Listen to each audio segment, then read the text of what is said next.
मित्रांनो बघा, एक मराठी वृत्तपत्राला एक न्यूज आली, बातमी आलेली आहे. तर ही बातमी अशी आहे की ह्या बातमीद्वारे आपल्याला परीक्षेला कुठला मुद्दा कामात पडेल आणि अशा पद्धतीने कामात पडेल, तर त्यामधले काही गोष्टी बघा आपण बाहेर काढण्याचा प्रयत्न करू. बघा, त्यामध्ये काय झालं, भारतीय वन सर्वेक्षण ह्या विभागाचा एक अहवाल प्रकाशित झालेला आहे. मग हा अहवाल आहे तो 2023चा. मित्रांनो, 2023चा अहवाल आहे हा. भारतीय वन अहवाल म्हणजे फॉरेस्ट रिपोर्ट. या पूर्वीचा अहवाल जर म्हटलं आपण तर 2021ला आलेला आहे. म्हणजे आजपर्यंत जी आपल्याकडे जी आकडेवारी होती ही 2021ची होती. मग आता आकडेवारी आली ती 2023ची. तर दाणी हा दर लक्षात घ्या, दर 2 वर्षांनी जाहीर होणारा अहवाल असतो. ठीक आहे, दर 2 वर्षांनी. फॉरेस्टचा रिपोर्ट जो असतो तो दर 2 वर्षांनी जाहीर होतो. त्यामधल्या बघा महत्वाच्या कुठल्या घडामोडी आहे की ज्यामधून आपल्याला आपली पूर्ण न्यूज कव्हर होईल, आपले अभ्यासाचे मुद्दे बाहेर पडेल, त्यातलं लक्षात घ्या. तुम्ही काय म्हटलेलं आहे बघा, भारतात 2 भूप्रदेश जैवविविधता अत्यंत महत्वाचे आहे. 2 भूप्रदेश जैवविविधतेच्या दृष्टीने त्यातला पहिला जर विचार केला आपण तर हिमालय प्रदेश येतोय आणि दुसरा येतो पश्चिम घाट येतोय. आले लक्षात, हिमालय आणि पश्चिम घाट. आणि पश्चिम घाट हा तुम्हाला माहिती आहे की किती सेन्सिटिव्ह पार्ट दाखवलेला आहे त्यांनी. पश्चिम घाटातील जैवविविधता हा देशामध्ये दुसऱ्या क्रमांकाची जैवविविधता आहे, देशामध्ये. मग पहिल्या क्रमांकाची जैवविविधता क्षेत्र म्हटला देशामधला तो हिमालय. ठीक आहे, पहिला क्रमांक येतो तो हिमालय आणि दुसरा क्रमांक येतोय तो आपला पश्चिम घाट.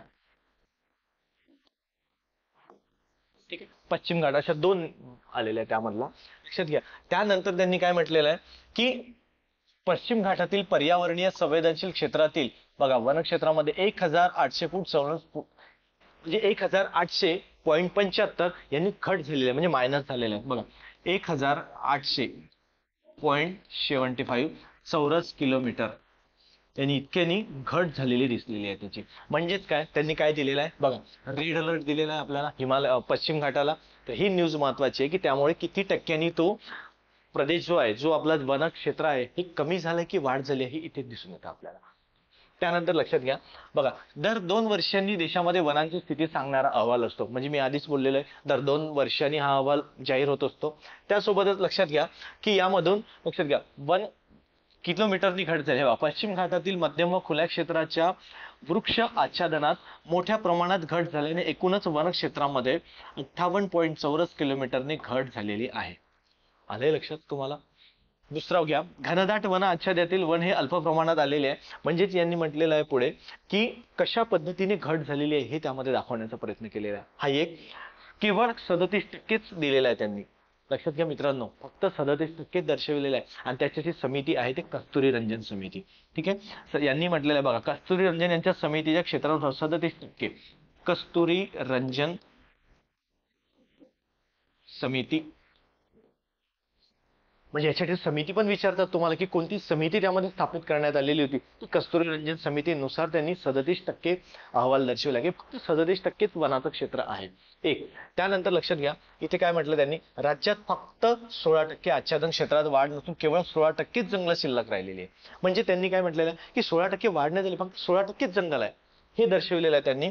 आणि पश्चिम घाट तर हा खरा दक्षिण भारतातील पश्चिम घाट हा सर्वात महत्वाचा घाट येतोय, सर्वात जंगल क्षेत्रासाठी सर्वात महत्वाचा भाग आलेला आहे. आणि त्यामध्ये जैवविविधता वनक्षेत्र अबाधित राखण्यासाठी ही 5% जागा सोडून इतरत्र विकासात्मक विकास. म्हणजेच काय त्या ठिकाणी विकास. आणि जर महाराष्ट्रामध्ये म्हटलं तर बघा मित्रांनो, इथे हायलाइट करून दिलेलं आहे त्यांनी 16.55%च दिलेला आहे त्यांनी. म्हणजे किती, 16.53%, सॉरी 16.53%च त्यांनी आकडेवारी दर्शवलेली आहे. म्हणजे महाराष्ट्रामध्ये फक्त इतकीच जंगल उपलब्ध आहे आपल्यासाठी. एक लक्षात घ्या. आणि त्यातच लक्षात पुन्हा येतो बघा, कोल्हापूर जिल्ह्याचा जर विचार करतो म्हटलं, कोल्हापूर जिल्ह्यात फक्त 22.84% जागा शिल्लक जंगल शिल्लक आहे. त्यानंतर कोल्हापूर जिल्ह्यामध्ये 28.84 जंगल येतं. त्या एकूण म्हटलं तर 1755 चौरस किलोमीटर आली. महत्वाचा मुद्दा येतो मित्रांनो, सेन्सिटिव्ह आहे पार्ट. त्यानंतर बघा, आता पश्चिम घाटाचा जो मुद्दा येतो ना, पश्चिम घाटामध्ये 6 राज्यांचा समावेश आहे.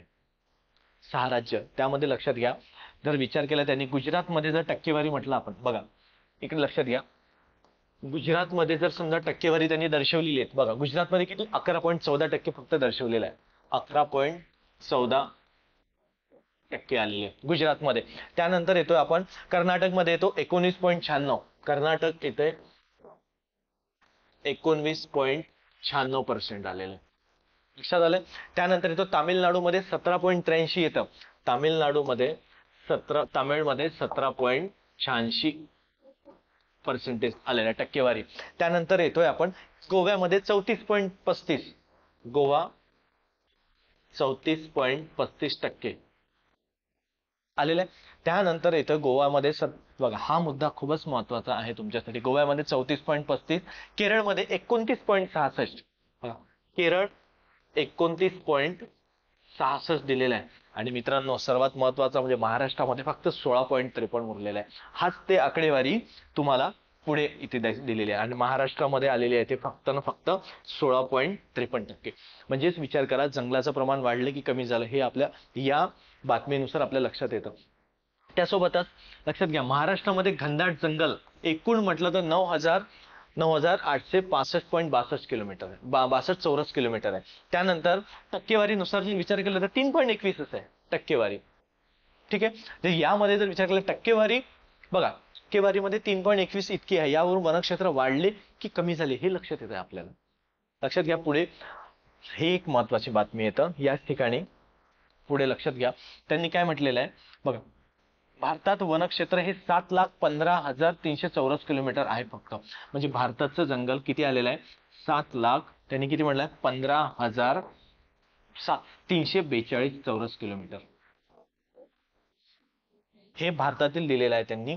आणि त्यासोबतच आता देशातील आणि टक्केवारी जर म्हटलं तर 21.76 टक्केवारी 21.76 दिलेली आहे. म्हणजेच आपल्याला तुम्हीच विचार करा हे प्रमाण वाढत आहे की घटत आहे हे आपल्या लक्षात येतं मित्रांनो. म्हणून यानुसार लक्षात येतं आपल्याला. आणि पुढे बघा आपल्याला जर बघायला गेलं तर समजा आता हे अहवाल प्रकाशित कोण करतंय, प्रकाशित बघा भारतीय वन विभागातर्फे आलेलं वन सर्वेक्षण. मग एक मुद्दा येतो त्यामध्ये याचं मुख्यालय कुठे, तर मुख्यालय देहरादून येतं. बघा देहरादून या ठिकाणी मुख्यालय आलेलं आहे बरोबर. मग ह्याची सुरुवात कधीपासून झालेली आहे लक्षात घ्या. सुरुवात झालेली आहे ती 1767 मध्ये स्थापन झालेला आहे हा भारतीय सर्वेक्षण विभाग. हा झालेला आहे तो स्थापन जर म्हटलं तर 1767 ला झालेला आहे. पहिल्यांदा कोणी मोजलेला असेल महत्वाचं लक्षात घ्या. ब्रिटिश त्यामध्ये अधिकारी आहे कॉलिन मॅकेंझी यांनी पहिल्यांदा सर्वेक्षण केलेलं आहे ते. कॉलिन